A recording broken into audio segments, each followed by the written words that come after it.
Hey guys, how are we doing? You know it's an exciting day when you have 4 awesome backpacks laid out in front of you to talk about, and that's what we're going to be doing today. These are all Osprey backpacks. They're all multi-day, long-distance backpacking packs that you can use when you're out on the trail, whether it is like a national trail in the UK or you're through hiking in the States. These packs are the packs you guys are probably looking at. What I wanted to do today was kind of give you a hand in breaking down which pack is right for you and for your trip. So we've got the Osprey Levity here, the Osprey Exos, and the old Osprey Exos, and the Osprey Eja. I did not do that in order, but that's fine. Nothing in this video will probably be in order. Osprey Exos, Osprey Exos. If you're interested in a comparison between the old Osprey Exos, which is this pack, which I've used for hundreds and hundreds of miles walking in the UK, and I absolutely love and still love and will continue to use, then you can check out a full review of that video and a full comparison between this one and this one. The links for all of these reviews will be below in the description, just to try and break down all the information so it's nice and easy to find and help you figure out which pack's right for you. So, old Osprey Exos, new Osprey Exos. We can get rid of that one. Osprey Eja and the Osprey Exos. So, the Osprey Eja and the Osprey Exos were both released this year, 2018. They're, again, lightweight walking packs. I've got individual reviews for each of the packs, again, in the links below. But basically the main difference between these two guys is this is a female specific pack and this is a male pack, although you could still call it unisex as it's the kind of pack I would use. And really the only difference is that this one is a little bit wider at the hip, so it's just a female specific fit, and the weight is just a little bit lighter as well than the male pack, because the male pack's just a little bit bigger. So, and obviously colours as well. This one comes in tunnel green and blaze black, and this one comes in this flashy blue colour and a purple colour as well. So we can get that one out of the way because they're pretty much the same as the new Exos. So we're just going to strip it down to the Exos and the Levity, which is this pack, which is also new this year. Super, super, super lightweight, and I'm pretty blown away by this pack. And again, I'll have an individual review for this pack in the link below if you'd like to check that out. If you'd like to see the kind of stuff you can fit in any of these packs, I've got packing videos, all the links are there, everything you need to know, check it out. And what we're going to do today is basically break down the main differences between these two packs, because they're similar, but they're different, because they're not the same. The first thing that's different then is the name. Obviously Osprey Levity, Osprey Exos. And the reason why they are two separate packs is Osprey have really tried to focus in on weight. They've just tried to strip it right back to the bare essentials for the Osprey Levity, and therefore it weighs 800 grams. How is that possible? I don't know, but it is. Whereas the Osprey Exos weighs 1.16 kilograms. So it's quite a bit heavier, but obviously you get a lot more for the weight. With regards to pricing then, the Levity is £100 more than the Osprey Exos. The Exos retails at 120, whereas the Levity, you pay considerably more for less, it's 220. So yes, it's lighter, but you pay more. Not sure how that works, but apparently it does. That is a thing. So this one's more expensive than this one. If you're tight on your budget or you're really counting those pennies, then you might want to consider the Exos and save some money there. But what we'll actually look at now is the features, because it's the features that make or break a pack, I feel. The actual fabrics then. The Levity is made of nanofly nylon, which is 30 denier, so it's not the most robust fabric out there, but it sure is light, and that's one of the ways Osprey have managed to really get the weight down with this pack. Whereas the Exos mostly uses 100 denier nylon fabric. Now that is insanely robust. It means you catch it on a rock or a stick or something and it's just not going to rip. The old Exos, and I've talked about the comparisons in the new versus the old Exos, doesn't even have 100 denier. Mine's full of holes. I treasure the holes, to be honest, but this pack is really built to last, whereas this one's just built to be nice and lightweight. But of course they're both functional and both very comfortable. Colours, this comes in tunnel green and blaze black, as I mentioned earlier. The blaze black is, oh my gosh, best colour pack I've ever seen. Black with the most beautiful orange stripes, I love it. Whereas the Levity just comes in this grey colour, which personally I don't think is very good for when you're out and about outside. I mean, you get a splodge of mud on it and it's going to show, but I don't know, maybe they just felt like standing out in the landscape. So this is the only colour you can get the Levity in. This also comes in the 60, this is the 45 size pack. This comes in 38, 48 and 58. We'll start at the top of the pack and work our way down with regards to features, the sort of similarities and differences. Both of them have a top pocket and they're both top access, meaning you take the lid up to get into the main compartment. So they've both got the kind of glove compatible zips, which are really helpful and handy when you're wearing gloves. It just means you're not fumbling about. Inside the top pocket of the Levity you have a red keychain, whereas on the Exos the red keychain is on the pocket on the underside of the lid. Talking of the underside of the lid, the Levity has no other pocket. It's just kind of a massive fabric.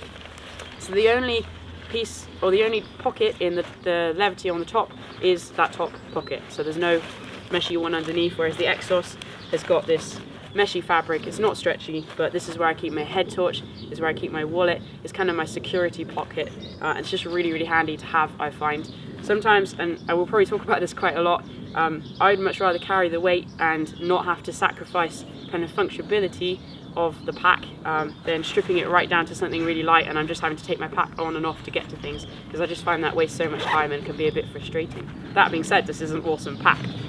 So the front of the pack then, both packs have got a front pocket, but you can see they're obviously different.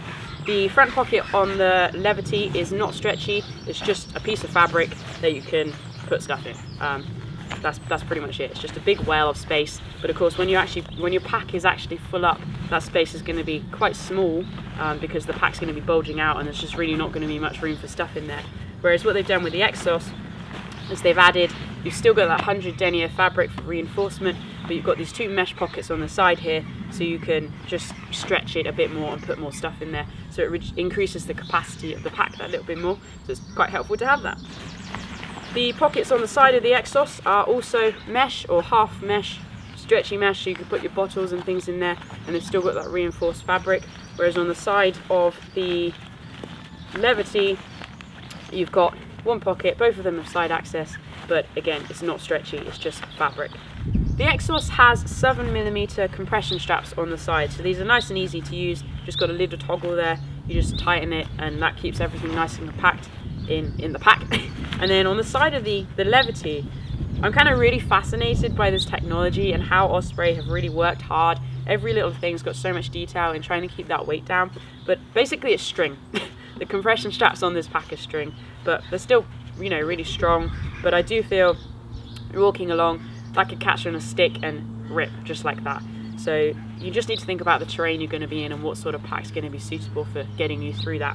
So on the inside of the pack then you have the main compartment, and these are similar in the fact that they're a big chasm of space that you can put stuff in, but the toggle for this Osprey Levity is kind of less bulky than the toggle on the Exos, but both of them are just pull and you open it. It's really nice and easy. And then they both have a clip which you can use to kind of clip the front of the pack to the back of the pack. It just keeps everything nice and compact and together. But all of the clips on the Levity are so much smaller than those on the Exos. The Exos are pretty much twice the size, and again, that's just how Osprey's managed to keep that weight down. Again, I think it's very clever, but these would be very fiddly to use in cold temperatures, just with gloves. I just find them very fiddly, very hard to use. That's one of the things I've actually learned to love about the Osprey Exos, is how chunky everything is and how easy it is to use when your hands are cold. Inside then, you have the main compartment, which is just a big space. And then you've got the hydration reservoir sleeve on the back, which again is elastic. That's pretty standard with all Osprey packs. And I'll just show you the Exos one. Open that up a bit more. You've got the main space there and the hydration sleeve on the back. So the lid with the Exos is a floaty lid. It can be removed, you just unclip it, and that means you can use this fabric here, which you can just put over the top, and that saves a little bit weight with this pack if you're not worried about having those two pockets on the lid. But that's a feature you obviously don't have on the Levity, because the lid pretty much is equivalent to that piece of fabric there on the Exos. So tie it nice and tight. Let's flip the packs around. Both of the packs then have airspeed mesh paneling, and this is basically designed to be super comfortable and wisp away that perspiration as you're sweating it out on the trail. So you have yourself, you have the mesh, you have a space, and then you have the pack. So it really is comfortable, and it means, unlike your traditional packs where you've got that foam next to you and you're just sweaty and horrible, these packs are just really designed to aid that ventilation and be a lot more comfortable. The mesh on the Exos is a little bit bigger. I think it's a little bit more trampoline-y. If that's a scientific experiment right there, I don't know, but whereas the mesh on the Levity is a lot smaller. This pack is actually a large pack. As you can see, it's a lot longer. That's because it's not mine, it's my friend's, and I'm just borrowing it, and he's obviously taller than me, so he needs a larger size pack. Coming down to the hip belt then, pretty much exactly the same. Neither of them have hip pockets. The old Exos does. That's one of the things I really miss, which is why I'm dedicated to using that pack. It's just basically your Exo foam, and the clip on the Levity is a lot smaller than the clip on the Exos. It's just a lot more chunky and easier to use. So just have a look at the packs that you've been using up until now. Is it a chunky hip belt? Which do you prefer? Do you have a preference? So that's something to consider. And then coming up, the harness is pretty much exactly the same, although the Exos is a lot more padded, it's a lot more foamy. Both of them have a harness strap with a whistle attached to the clip, which you can use. This one's got a whistle as well. But the way you adjust the sternum strap is slightly different though. On the Exos you've got a slider, so you can slide it up and down to the position that you want, whereas on the Levity there's little pieces of string and you can just unclip it and clip it in to the other one that you want. So the final few things then that differentiate these packs is the Osprey Exos has the stow on you go trekking pole attachment. So it just means when you're out hiking, if you want your poles or you intermittently want them and then you want to put them away, you can just stow them on your side nice and easy and they're out of the way until you need them again. It's a really handy tool if you use trekking poles. The Osprey Levity has just removed that. They didn't feel it was essential, so there's no stow on you go trekking pole attachment. Flipping the packs back round to the front, the Exos has got an ice axe loop, so if you're in icy mountainous terrain, you can keep your ice axe on you nice and safe. It's good to have that, but there is no ice axe loop on the Levity. So again, think about the terrain you're going to be in, what are the requirements that you need your pack to meet. And then the final thing that I can think of right now is the sleeping bag straps. So there's no sleeping pad straps on the bottom of the Levity, so you'd have to think about a way to be able to attach your sleeping pad or your tent, depending on where you keep things. I know a lot of people keep everything in their pack. Again, you'd want to look at a bigger pack then, but I always keep my tent on the outside, so this pack just genuinely would not work for me because I enjoy having my tent on the outside. It's accessible really easily in bad weather. I can get it up, I can get everything dry. It's just there on the front. Simple as. That is pretty much it, guys. So we've got the Osprey Levity and the Osprey Exos. We've talked about the price difference, the color difference, the weight, the features, pretty much everything. But if there's something you're still confused about, and if it's not in any of the other videos that I've linked below in the description, please comment below, drop me a message on my Song Fresh Productions Facebook page, or of course if you just want to get away from all of that, drop me an email as well. All of the information is in the description, you can find it all there. There's lots to get stuck into. So until next time, stay wild.